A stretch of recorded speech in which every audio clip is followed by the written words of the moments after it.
There is so much confusion out there about what actually works on YouTube today. I'm having a huge problem getting this video started because I'm contradicting myself. I want to make this video to try to help you understand what works today versus maybe what worked yesterday, but some people are still making videos on the things that used to work but no longer work. So I want to make a video to try to clear that up, but in the same breath, I'm saying that it's creators like me who are making these videos telling you what works on YouTube. That's what this video is here. So you see my conundrum. I'm trying to tell you what works on YouTube. At the same time, I'm trying to tell you not to listen to people who tell you what works on YouTube. So I'm walking a thin line here, and I just wanted to be completely upfront about that. What I'm about to tell you is what has worked for me. I've grown my channel in basically a year. Okay, I went from 3,000 subscribers to over 80,000 in just over a year. So my growth has just happened. There are a lot of creators out there whose growth happened years ago. Now, some of them know about these changes and they know that what used to work no longer works. And you know, I respect them. But I think there's a lot of creators out there who are relatively new, who may not be doing the research required, and they're finding videos that maybe worked a few years ago, and they're finding ideas. They want to make a video, how to grow on YouTube, and they're finding, you know, some tips, and they're making videos sharing those tips. Okay, it's not a bad strategy if you're trying to grow a YouTube channel to research your niche and try to put things together and create a thoughtful video. I'm just going to go for a walk. Not a bad idea at all. But the problem is you have to, you kind of have to vet your sources. So anyway, that's enough of this intro. See, I've just broken the number one rule that I usually say, and that is don't have such a long intro because you got to get right into the video. I didn't do that. I just broke that rule. So maybe this video is going to flop. Who knows? So I've got some notes. Let me just quickly go through them. Clickbait without substance. So that used to work. You know, a clickbaity thumbnail, something that generates massive interest. You know, people would create thumbnails like that and it would generate clicks and that would be a good thing, okay? Not so much anymore. If you create a clickbaity thumbnail and don't have the video to back it up, that's horrible. Sure, you might get the click, but honestly, if they watch less than 30 seconds of your video, that click doesn't count anyways. Okay, so, and that's what happens. People will get in, people know what clickbait is now, right? It's the creator trying to trick somebody to click something to get the clicks and to grow their channel. But that is not going to work. If people are clicking your thumbnail, but not watching your video, YouTube's not going to push your video out. So that's just that doesn't work anymore. Keyword stuffing titles and thumbnails doesn't work anymore either. It used to. Keywords used to be hugely important, right? You have to get the keywords right. What are you talking about in your video? Identify keywords and put them in your title, put them in your description. It's not a bad practice to do, but that's not what's going to make or break your video. Keywords are far less important these days. Search, you know, videos aren't often found by search anymore. They're found by browse and suggested. So don't spend too much time on that. Never a bad idea to include some keywords, but honestly, YouTube knows what your keywords are. They're transcribing your video. So whatever you say in your video, those are basically your keywords. Okay? It's far more important that people are watching your video than clicking on it anyways. What also used to work is daily low effort videos, just pushing out a video every day. You gotta, like these 100-day challenges or 30-day challenges where you make a video every single day just to start populating your channel. Doesn't work. If anything, it might result in viewer fatigue. If you do have subscribers, they don't necessarily want to hear from you every day.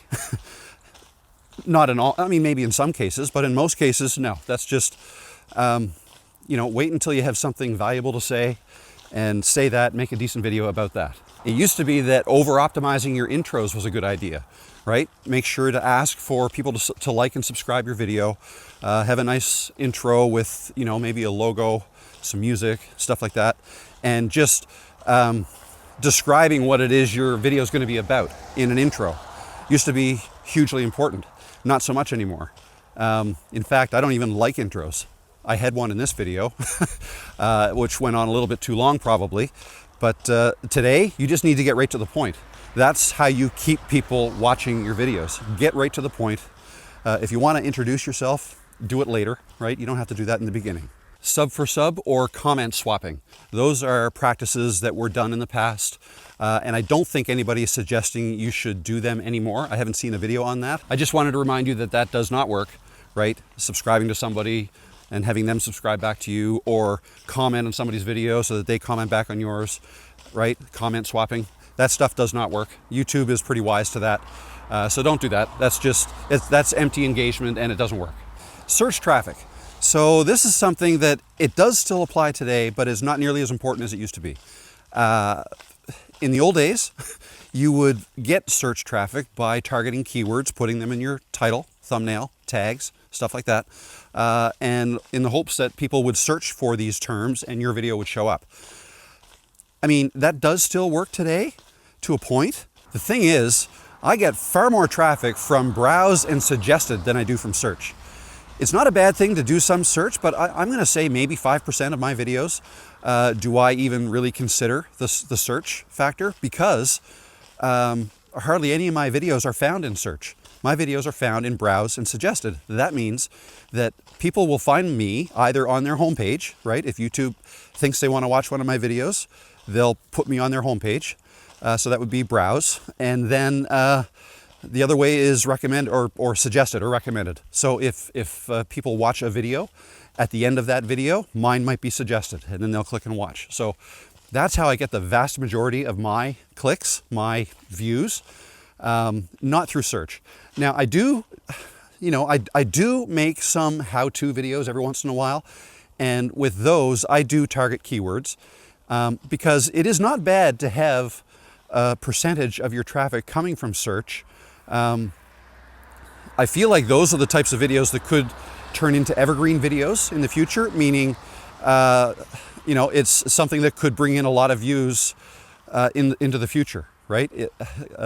It's hard to explain, but a typical YouTube video will get views early on, shortly after you post it, but then the views will die off, okay? It'll flatline, basically. Not completely, right? If you have a healthy channel and you keep publishing to it, you'll keep getting views, but most of the views come early on.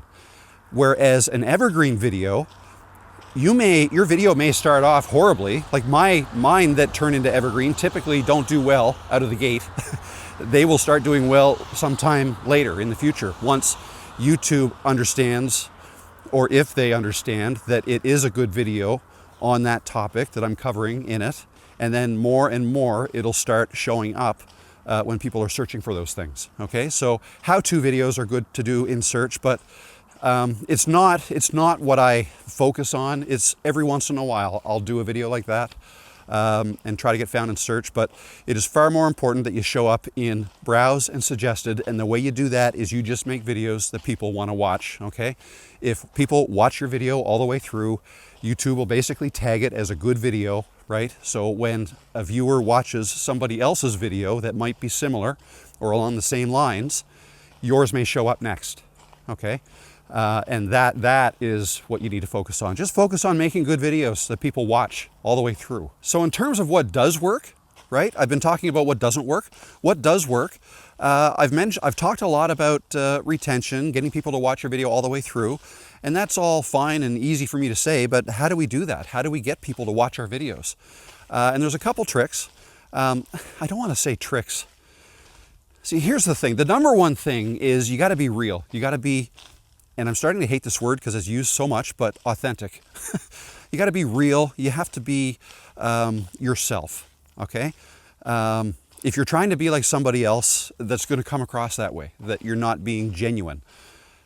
You want to genuinely try to help people in your videos. If you can do that, that'll translate through and people will keep watching, okay? If they feel like you're helping them and that you're not just in this for yourself, right? They'll keep watching. So that's what you want to do.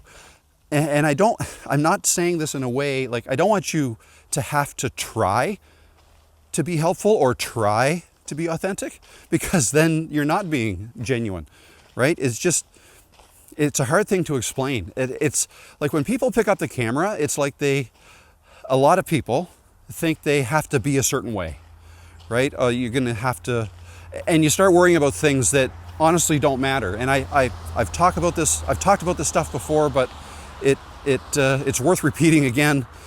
Things like being properly framed, okay? I don't know if I'm properly framed here because I can't see myself. I'm looking at the rear end of my camera. If I'm not properly framed, no big deal. This video is not going to live and die on that. It's going to live and die on my message. Was this a good message, or is this a good message? I don't know yet. You guys will let me know if you're watching this video. Right? And that's the thing that's going to make or break this video. One way to keep people watching is to get good at telling a story.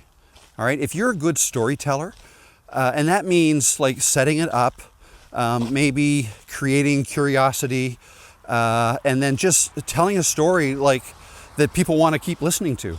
If you get good at that, that is something that will keep people watching your videos, whatever it is you're talking about. So I find one of the easiest things to do is, instead of trying to dream up a story to tell, just try to think of something that you've gone through or done yourself and talk about it. Like, it would help if it relates to whatever it is you're talking about in your video, right? So as long as you do that, and the more you practice that, the better you'll get at that. And people will keep watching. Building a personal brand is something else I think is hugely important today, that will keep people watching. And this, you're not going to notice this right off the bat in the beginning. You're going to notice this over time. The more videos you make with you in the videos, and you in your thumbnails, you in your avatar, in your channel banner, just put you everywhere and be yourself as much as you can. The more you do that, as your channel starts to grow and succeed, part of the reason of that will be you, right? You're building your brand. People will start to recognize you in thumbnails. Sometimes people might even see you in a thumbnail and they'll click, right? Not even knowing what your video is about, right? You want to get to a place like that. And the only way to do that is to build a personal brand. I also have to mention community engagement. And what I mean by that, I don't necessarily mean the comment section, although that's a big part of it. But if you're building a personal brand, that you want people to relate to you and recognize you and want to hear more from you, another way to do that and build your channel is to build a community. And when I say community, yes, the comment section is part of it. Live streaming could be a huge part of it. I'm a big believer in live streaming, just making yourself available to your audience, to the people who like to watch your videos. And the more you do that, the more people will show up and get to know you. You'll get to know them. You'll build a community, and that could lead to who knows what. I mean, that could lead to, that could be the start of building a business off of YouTube. With the help of YouTube. Okay, so didn't even really talk about that here in this video, the making money side of YouTube. I know that's a big driver for a lot of people, but it's not the biggest driver for everybody, right? Some people want to make YouTube videos for legacy reasons, or for family reasons, or for hobby reasons, right? There's all kinds of different reasons to start a YouTube channel. It doesn't have to just be about making money. But it is for a lot of people, right? Something else you want to be mindful of is how you end your videos. A long drawn out outro used to be a really good thing to do. Not so much anymore. Sometimes I'll add bloopers to the end of my videos. Is that a good thing? People have asked me, are you hurting yourself by adding those? Maybe. I don't necessarily do it for retention purposes though. It's more because a lot of people have said how much they like them and the fact that they relate to them. So you have to kind of listen to your own self and, why are you making videos? What are you talking about in your videos? And does it make sense to add something like that, right? If it adds to the story, if it adds to whatever it is you're talking about, then it's a good idea to include them. But if not, you don't want to drag out your ending. You want to, you want your entire video to be giving good, solid advice, helpful advice that people want to hear, and then just stop your video right there.